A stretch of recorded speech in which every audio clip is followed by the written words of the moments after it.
Okay. How's this? Is it too much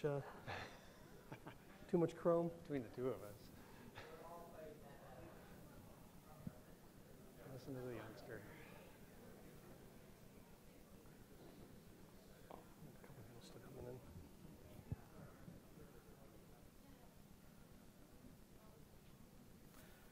All right, hello. My name is Lee Wallace, and I'm with Marist College out of New York. And this is Sketch It 3D modeling for AV. And your presenter is Matt Kitterman from the University of Idaho. I want to tell you something a little bit about your presenter today. Matt's worked in classroom technology for 7 years. He attended the 3D base camp at Google in 2008. And besides drawing virtual rooms on a computer, he enjoys self-propelled outdoor pursuits. I guess it involves gravity, right? Right. No fossil fuels, yeah? Very good. Matt's been doing a lot of traveling in his life, joined the Navy, spent 4 years overseas, 3 years in Greece. Thank you for your service on that. After leaving the Navy, he spent another 2 years traveling around Europe. Eventually came back to Idaho to attend the U of I and graduated with a degree in telecommunications. Before graduation, he was working on 5 part-time jobs. He's settled down now and has been working for the U of I for close to 20 years. After traveling around, Matt is happily to be settled in Moscow. Moscow. Excuse me. So it's not near Kiev then? No. Okay. No cows in Moscow. No cows in Moscow, so I stand corrected. With his daughter, Emily, and has got a passion for bike riding. So without further ado, Matt. Thank you. Thank you. Glad to be here. It's great to see everyone here. I'm continually awed and grateful for all the people in CCUMC. The depth of knowledge and the way that everyone is willing to share it is really incredible. Today I'm going to talk to you about SketchUp. It says Sketch It here, but actually we're going to be talking about SketchUp. Just wanted to get around that a little bit. SketchUp is a free software modeling, 3D modeling software program. Used to be hosted by Google. Google sold it recently to Trimble, and it seems to have made no difference whatever so far. It's still the same software. It's the same people are developing it. So we'll just call it SketchUp, and we'll drop the whole 3D modeling software thing. It's great for doing quick and dirty things, getting your ideas down onto paper.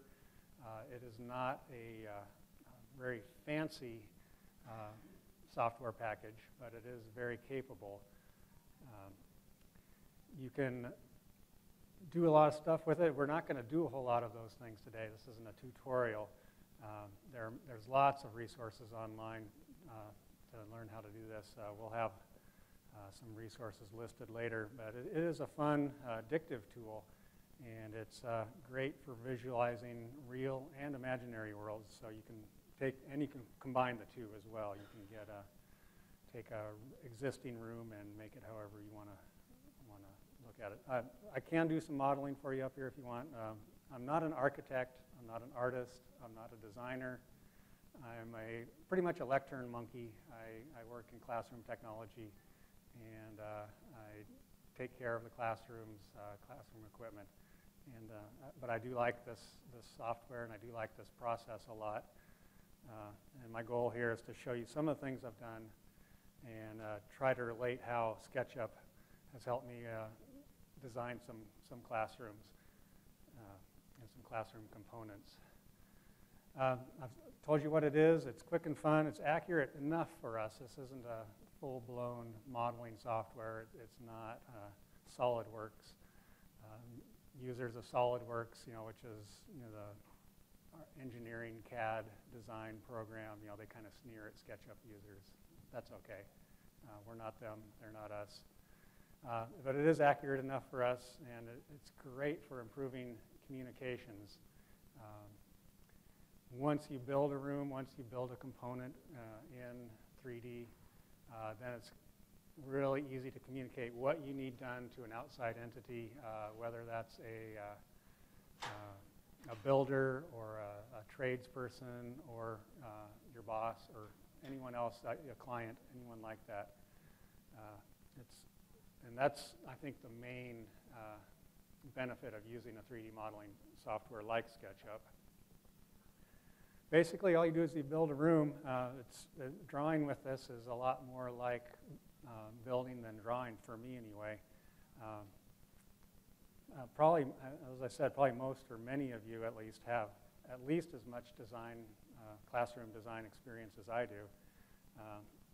And I really appreciate you coming here to see this presentation. I am stunned somewhat that I was accepted for this. And I really hope that you can walk out of here with something, and I'm not talking down to you in any way. So hopefully you'll dig it. Some of the things you can draw: projectors, speakers and audio. You can visualize your audio distribution, which has come in handy. Construction that needs to be done, woodwork, fabrication, the whole room, lecterns, lectern components, all this stuff. You can build it beforehand. And once you get your virtual model built, you can develop what parts you need, what things you need to have fabricated, whatever, that sort of thing. It's great for visualization. You can brainstorm with it. Like I said, it is a quick program to use. It's, once you get the hang of it, it's got a fairly short learning curve, but you can get as deep into it as you like. If you look online, you'll see many examples of everything from a simple box house to the palace at Versailles, all created in SketchUp, and you can do lots of things with that and lots of iterations of things. If you're not sure exactly how you want something to come out in the end, you can build it, and then by tweaking the drawing a little bit, you can come out with another drawing, and you've got another way of looking at it.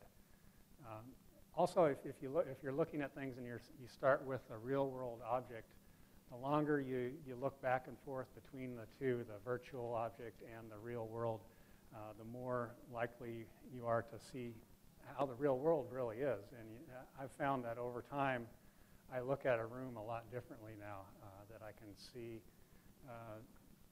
things that would have tripped me up installing something earlier on, but now I'll notice that, oh yeah, that's going to have to go around that or under that or something like that. And you can also do a sort of a virtual pre-production with this too. You can build your object, and then you can decide right there whether you want to actually do it or not.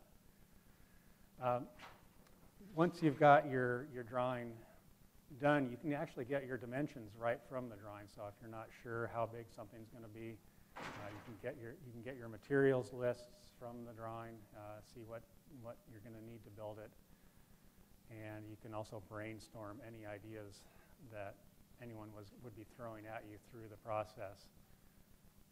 I did want to say, though, if you have any questions, please wave at me. I've got my work glasses on, so everything out past about hand distance. Yeah, I can see that movement, but everything's a little blurry out there. So these are good for looking at the computer, but I need them for seeing up close, too. But anyway, please ask any questions anytime. Wave your arms. I mentioned a little bit about the philosophy of looking at the real world and looking back and forth. You can move back and forth between these two worlds, and it changes the way you look at them both. You can see things that you wouldn't have seen otherwise, but be sure not to fall in love with the drawing. Sometimes you'll get a beautiful drawing, and or at least this has happened to me. You'll think, all right, I've got this down. This is going to go through step by step, and it's all going to come out this way. If you get back to the real world, and you might find it just doesn't work. So it's okay. Just go with what works. Don't make things conform to your drawing.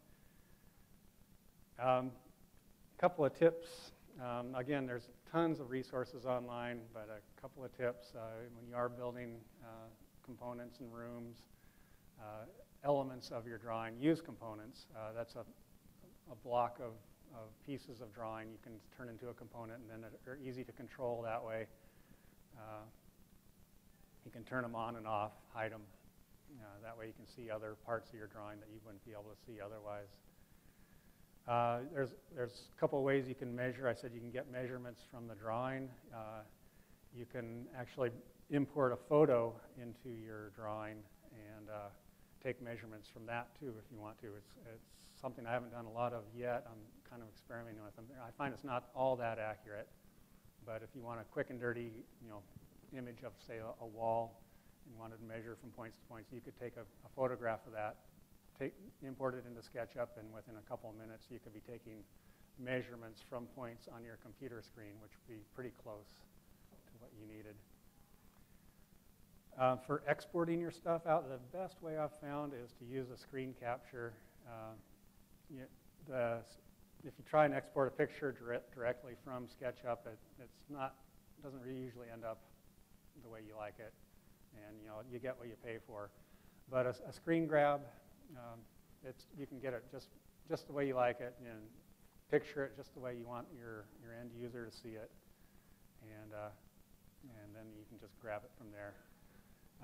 Shortcut keys are what everyone uses to zip around. So if you want to change tools, change to orbit tool, press the O button. It's a lot quicker than using the cursor, that sort of thing. A couple other tips. The outliner is very handy once you have your components built. You can see a few components there in a room. You can actually, it's pretty easy to go in there, use the component window, or use the outliner window to turn on and off components.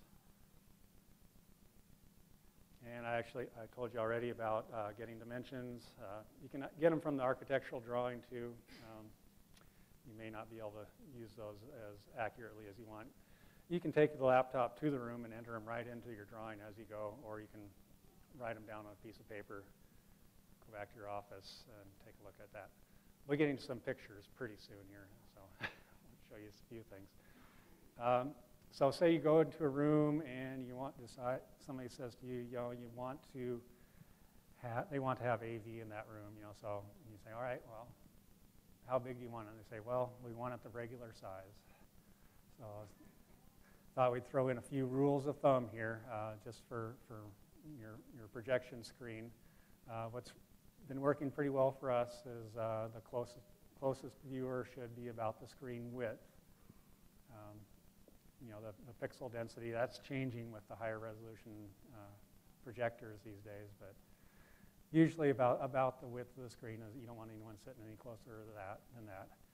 And then the maximum viewing distance is the 468 rule. So that's the distance, 4 times the height of the screen is the farthest you want to be for a technical drawing like a X-ray, critical viewing kind of thing. 6 times the height of the screen, that's the furthest distance for a regular PowerPoint, and 8 times the height of the screen is the furthest distance for the video presentation, like a movie or something like that. Usually we've been going with 6, and that seems to work really well. It's kind of in between, it doesn't tax your resources too great, and it'll fit in most rooms. Some of the resources you can go to online. There's a YouTube SketchUp channel. It has tons of great tutorials. For everything from just starting out to doing some pretty complicated things. You can work your way through those. SketchUpartist.org. Fine woodworking. A lot of woodworkers are using SketchUp for their stuff. When I went to Google Basecamp, 3D Basecamp a few years ago, this is a SketchUp convention that Google is hosting, and it was really fun. I got to go to the mothership, the Googleplex in California, and hang out with Googlers and eat in the Google cafeteria and everything. But there were a lot of woodworkers there, a lot of people in home building, that kind of thing. Kind of allied professions to ours. A lot of what we do, we think of it as being wires and stuff, but we got to get those wires around and through and in things. So it's not surprising that you find a lot of woodworkers using that kind of thing. There's other resources, SketchUp Showcase, the 3D Base Camp, or 3D Warehouse, I'm sorry, is a big one. That's a big repository of drawings that people have uploaded. And there's SketchUp Sage. Lots of things you can do. SketchUp will increase your accuracy. Say you wanted to put in a projector and you're not sure exactly where to put it. You can draw it out beforehand, and it'll get you a lot closer or gets me a lot closer anyway than I could do otherwise. Keeps your lens shift to a minimum. And I have to admit, I do have a measuring disorder. I am the one in the classroom beforehand with the tape measure, going everywhere, going, all right, how big is this? And I'll go back and measure several times. I do have a problem. I live with it. It's not too bad. So I thought the best thing to do would be to do a few examples of what I've done. And what follows, this is just a cut and paste of a little PowerPoint I did. We had the facilities wanted us to look at a room and see if it would work for multimedia, and that's what happens a lot to us. Well, it happens a lot in good days. I say, well, what can you do for us? Otherwise, I say, put something in here and make it work. But in this case, they kind of came to us early on. I think they're getting the message finally that it's good for everybody if we can get involved early on. So this was a classroom. I just went in to look at it for sight lines and see if we could hang a projector in it. It's a challenging room. Any installer, anyone with classroom experience would go in there and say, wow, it's got a really low ceiling. It's just barely over 8.5 feet tall. It's 40 feet deep and 50 feet wide. So there's not a lot of headroom there to put a screen above people's heads there. So the sight lines are really poor. You can see some of our old technology in there. TV on a cart still exists. We're hopefully going to be pulling that out of there. I'll be glad. Yeah, and this room seats about 100 people. So can you imagine 100 people watching a television? I don't know if anyone uses that. But for the presentation I gave to the people for the evaluation, I included some notes as well as drawings. I just like to put that in there. You can't put everything into a drawing. Mainly the notes tell a little bit about the assumptions that I was making when I made the drawings. And these assumptions change as you learn more through the process, and then you can go back and change the drawing. So these are what I was working with, just to look at the sight lines. I wasn't paying any attention to what was in the ceiling at the time. And this is the drawing that I came up with to show them, using some of our rules of thumb to show them how difficult it would be to put a single projector in there and have it work out for students to be able to see the room. And from what I hear from the meeting, I wasn't there, but this was a real eye-opener for them. They were really able to see what they would be missing. I think many of us in here would go into the room and say, yeah, this is going to be tough. There's not going to be there. But people that aren't in our line of work, they won't be able to visualize quite as well how much of that room would have had a really poor view of the screen. The pink area shows the screen height as dictated by the depth of the room, by that 4-6-8 rule. And then the yellow screen in the middle of that shows the actual a screen that would fit in there for the sight lines. And actually, I cheated that a little bit. It is a little bit bigger than what I could really fit in there. But it's just a standard size screen. And I can jump out of this into SketchUp at any time if you want to see any of that. And here's another view from the same drawing. You can orbit around in SketchUp and take different shots of that you want. And this is just a screen grab from SketchUp.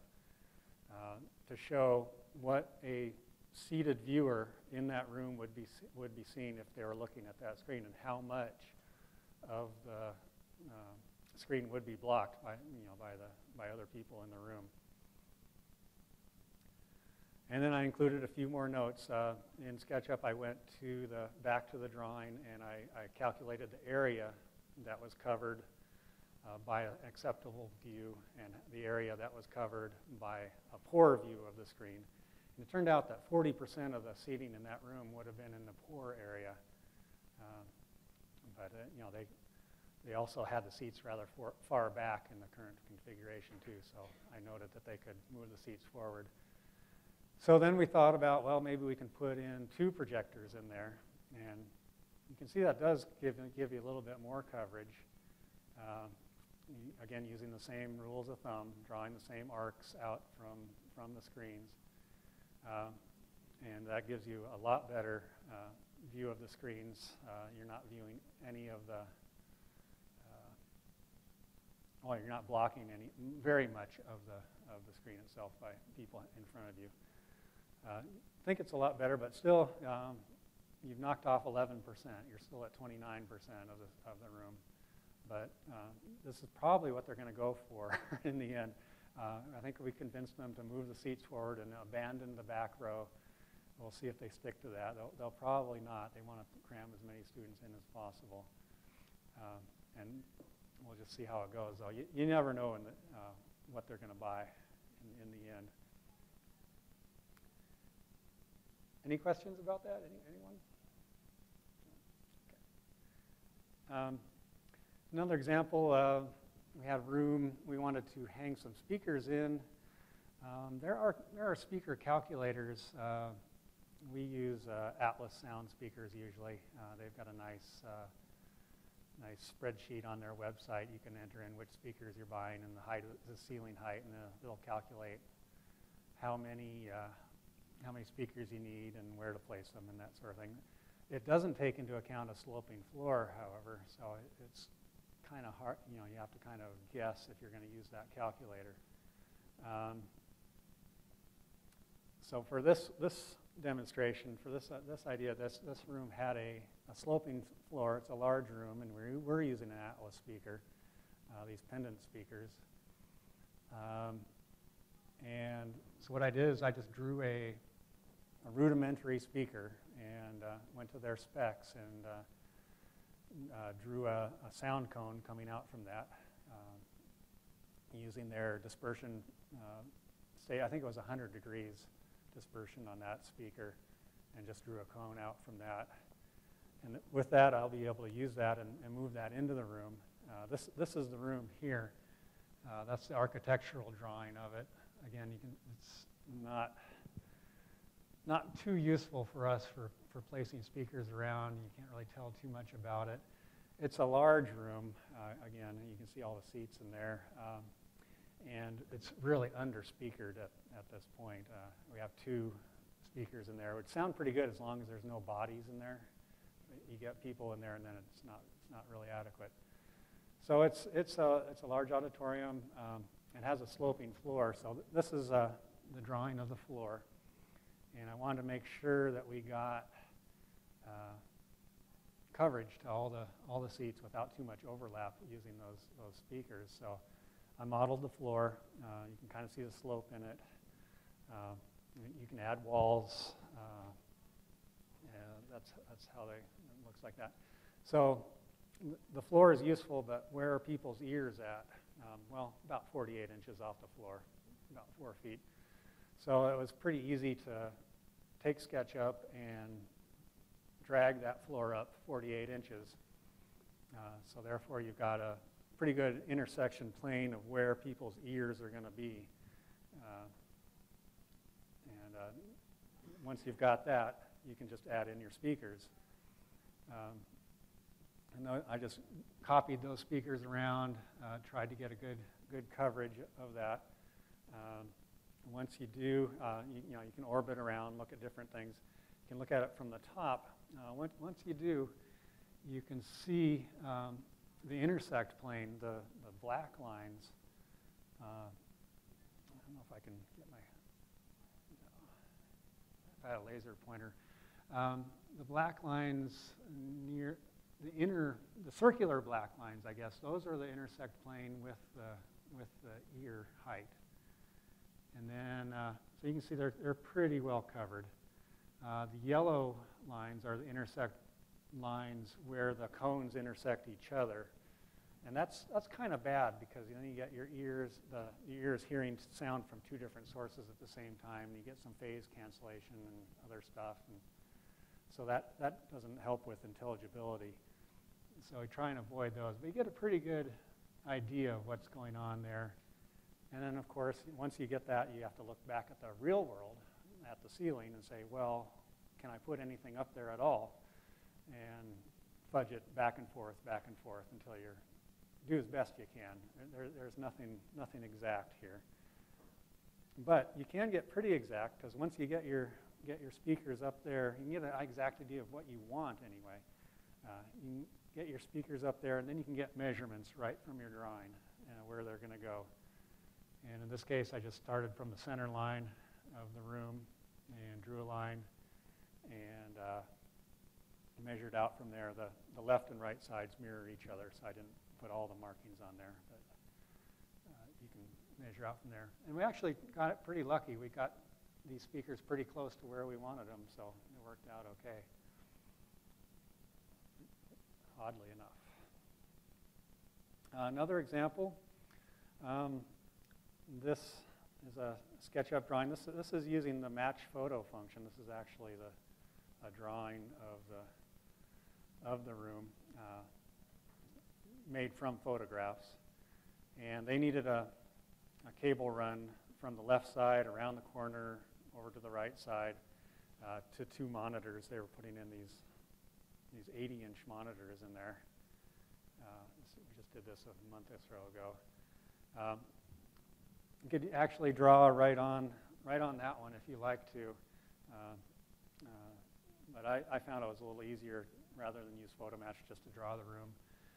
And this was an HDMI run, standard 50-foot length cable running inside boxes. Of course, non-terminated, so we had to hit it exactly. Didn't want to have a 50-foot cable with 3 feet of cable hanging out, so box to box. So we had to get pretty close on the measurements, and we were able to do that with SketchUp. Model it out, take measurements from the drawing, and go from there, and it came out just right.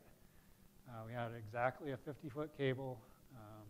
We had the Extron boxes, wall boxes on the wall, and we're able to get that put in there, and it came out good. That's the completed run there, and that's those 80-inch monitors. And you can see the run going up to the Panduit there. Sometimes you're going to have to modify your lecterns, and you have to see if it's going to work out for you or what you want to do. Again, you can use SketchUp to look at different permutations, different iterations. We had one classroom where, actually several of our classrooms they're non-standard for us, that have wooden lecterns with dual monitors in them. So we were transitioning to widescreen, and to see if we could still keep two widescreen monitors in those classrooms. So I drew them up and plugged them in, and sure enough, you look at it, and you can see that the left-hand monitor there, which is the white square, it goes right through the lectern. So it would take some major lectern modifications to make that into a lectern that would fit 2 widescreen monitors. So in the end, we were able to talk to everybody and get everyone down to one monitor, and it came out okay. We had to rebuild some of the lectern tops. Real easy to draw that out. Take a measurement from the existing piece of wood that's there, plan it out, punch holes in it where you need them. Something else you can do, and then if you can manufacture this yourself, or you can send it to your facility shop or a local woodworking shop and say, this is what I need, and it'll come out just like that. It's pretty amazing. Or you can do one yourself and make sure you're doing it right, too. It's that real world, don't fall in love with the drawing thing again, too. Make sure everything is right. And that's where my measuring disorder comes in, too, because I have to go back and check. So that's what it would look like with the monitor attached and with the AMX touch panel on there. The other hole in there is for an Lectern connection place for AV stuff. Some of our work, we have to work in ceilings that are not safe. Asbestos is a big issue in some of our classrooms.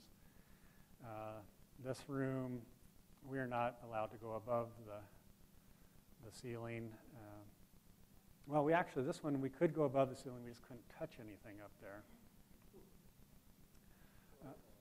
Yes. But we did need to add speakers to this room. We do have an asbestos team that is able to work above there. They're all certified and all that. So we just needed to tell them where we needed to put the seismic anchors for our speakers and the projector. And I found the ceiling grid to be really useful because the grid is 2 by 2, or often it's 2 by 4. And if you just use that, you can draw it out and you can delineate which ceiling tiles you're going to need to work in, or where you need your anchor points, that sort of thing. And it's very easy for a technician to count over 1, 2, 3, and over and back over 4. It doesn't take much measuring. It's really good for showing where things need to be. And again, we lucked out in this room too. We put all our speakers in where we wanted to, and we didn't hit any lights or any ducts. It was a miracle. Another room where we had them attach anchor points for us. This is an open ceiling, no drop ceiling. It just has concrete beams in there. It looks like this. This is a good example of why it's kind of hard to take a photograph and do the same sort of thing you're doing with SketchUp. You can't really fit a whole, well, I can't. I'm not maybe if you have a super wide angle lens, but get a whole ceiling up there. It's hard to get the whole picture in there and show where those anchor points need to be. With this, it's very easy for someone to come in after you and say, all right, I need to measure this distance from that beam and this distance from the other beam, and they get them in just the right spot. Again, another similar room, different room. We put them in there. This is another room where this is what happens when you're not specific enough. You can see one of our speakers there in the back behind the projector, which is exactly where we wanted it to be. We weren't as specific with the electricians. And I just said, well, we need the power back near the projector. And I kind of thought they'd see that the data and the signal cables were back in that back beam there. Well, they went along the bottom of one of the beams and stopped at the projector. So it doesn't look that great. It's not the worst thing in the world, but it irks me every time I go in the room and see this power cord hanging out there.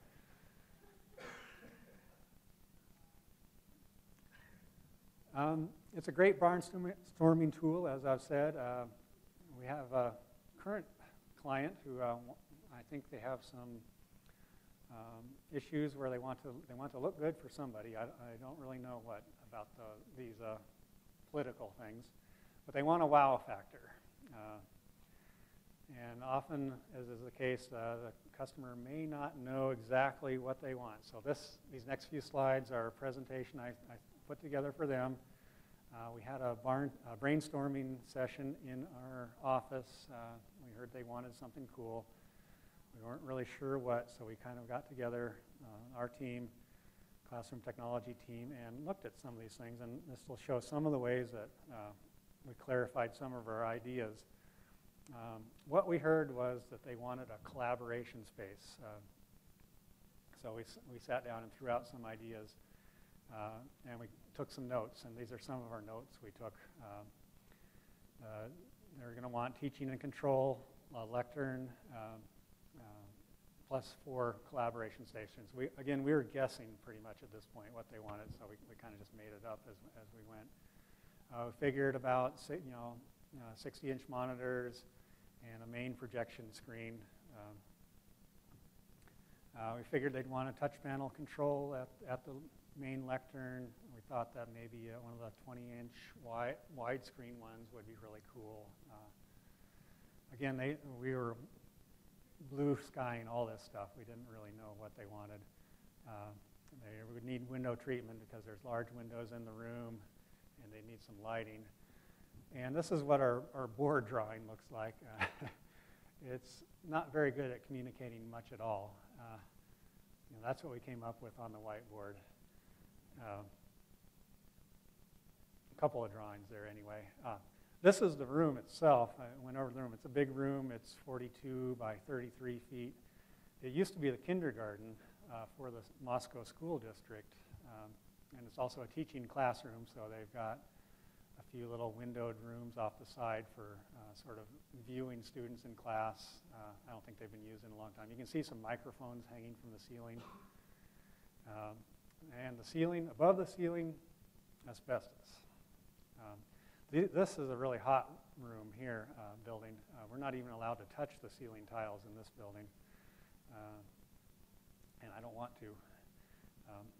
So anyway, we took our drawing, or I took our drawing and put it into SketchUp. I took this room, put it into SketchUp, and I stuck in some furniture in there. Again, this is just, we're guessing what they want. And this is what we passed on to the people that want to have this nice room for them. These are just some stock furniture. I got the tables. I modified a little bit. They're from the 3D warehouse, which is the repository for shared drawings. They're modeled on the Flex training system by Spectrum Industries, who was here today. It would have been really cool if Spectrum had their stuff in the 3D warehouse, and I could just actually put Spectrum stuff right in my drawing. Some manufacturers are doing that, and I think it's a great idea. I think it's a good sales device for them. Nudge, nudge. And I just modified those a little bit and stuck them in there. There's a whiteboard there on the wall. There's some chairs I got from there as well. That's again the room with, from the other side of the wall shows the door. And again, that's a photo backdrop I put in there. It doesn't work very well in this case. There's too many objects in the room in the foreground for the photo to really work out well. And that's the layout we came up with. Pretty much 4 collaboration spaces tied to the wall, and a main projection screen back near where the large windows are. And so we sent that off to them, and then we got some reactions back from them. Well, actually, these are our reactions before we sent it off to them. We like this one because you don't have to get above the ceiling. We can run the cables along the wall. We didn't have any ideas for audio. And there's lots of floor space there that you could add more in there. And there could be other furniture things we could put in there. Projection screen, maybe better centered on the wall instead of off to the side. We did think about add some audio, thought about maybe putting individual audio at the stations. Could add a document camera at every station. Could split the video at each station and use multiple monitors, all kinds of things. We could add control at every station if we wanted to. Again, these are all just ideas. So we sent that off to them, and then we got some response back from them.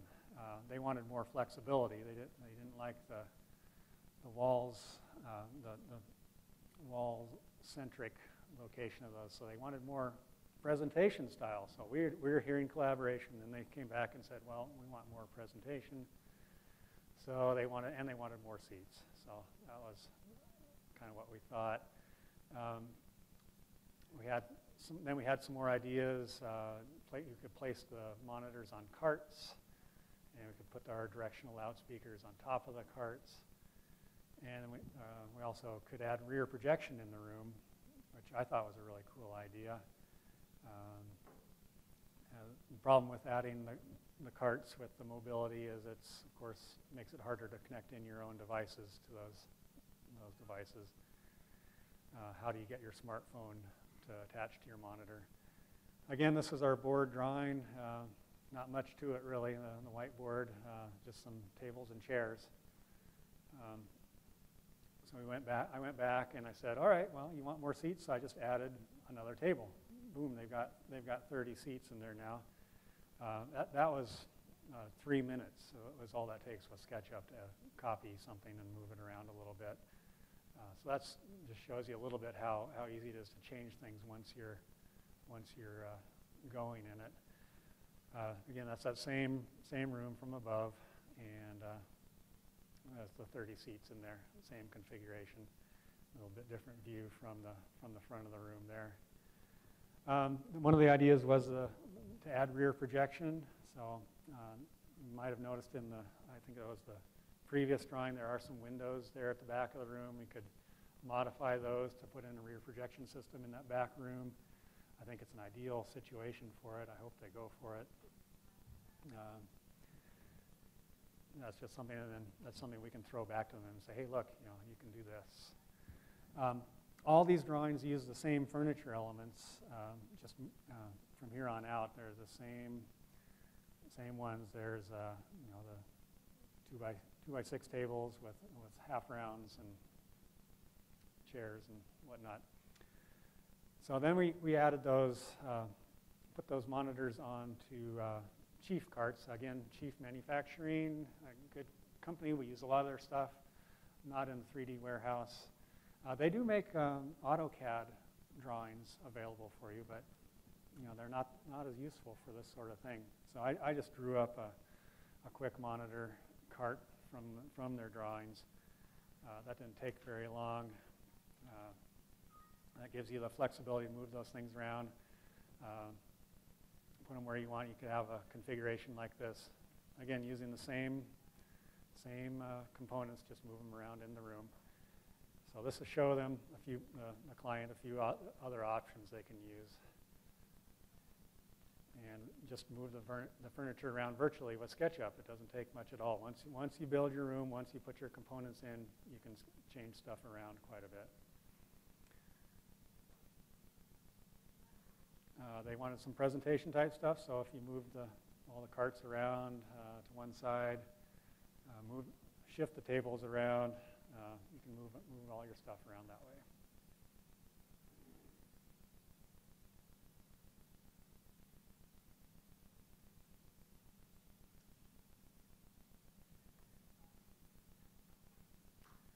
They wanted one with chairs only, so I spent some time putting chairs into a room.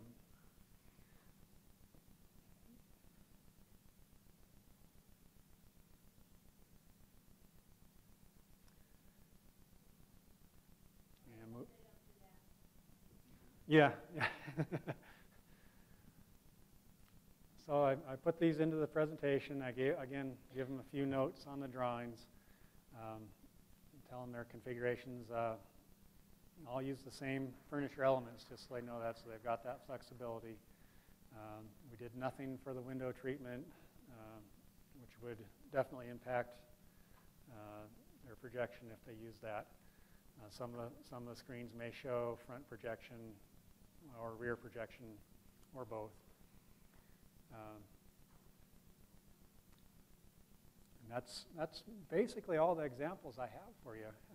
Yeah. What is the height of those 2 rooms? That room is a nice tall room. We've got good ceiling height. It's 11 feet. So that's why we can put things up high like that.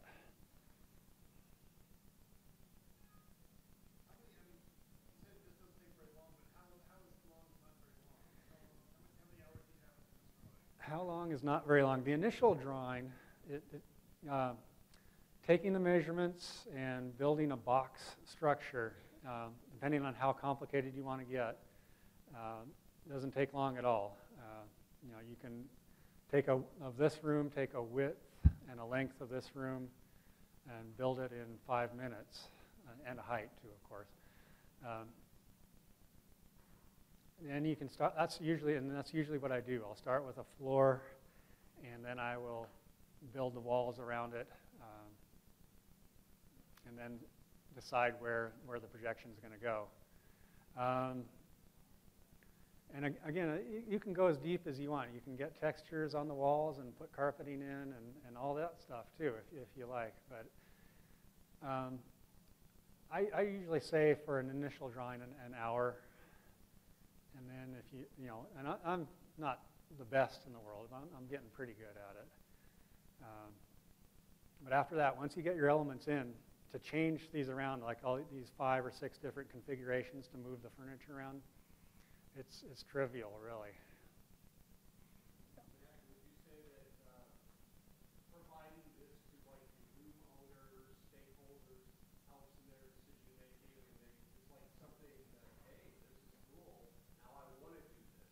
I think it definitely does help the stakeholders in their decision making.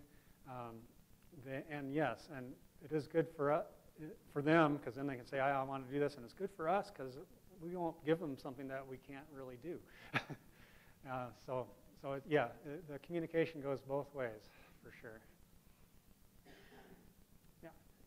I got into SketchUp here a few months ago, and immediately fell in love with it. I got to tell you, it's a great little program. And it just solved a problem for me a couple months ago, where we had a room that we were rebuilding over the summer. It was a standard classroom, very slightly raised floor. The problem was that they were taking all the HVAC off of one wall and moving it to above the ceiling, which dropped the entire ceiling by 1.5 feet. Yeah. In SketchUp, I was able to bring it in, make portions, put everything in, and show the architect that the line of sight just didn't work anymore. Right. So this was meant to be 185 feet, so it's a good sized room. And once I was able to actually show him in SketchUp how it went, he was able to move everything around and get me an extra 8 inches, which is all we needed. Yep. Sometimes it is a matter of inches. It is. Yeah. But it was so fast for me to put that together, I could actually do it between that meeting and the meeting, the following week, and get all the details, make the screen captures absolutely the way to go on downloading the thing. Yeah, show and tell works really well. Oh, it does. Yeah. It does. It really works well. But I was able to do this. I've got actually an example here in front of me, and it's great.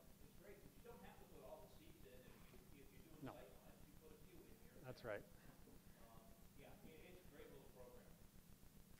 And once you put one in, it's easy to copy it and expand it out really quick. Exactly. And hide them if you want to show something else.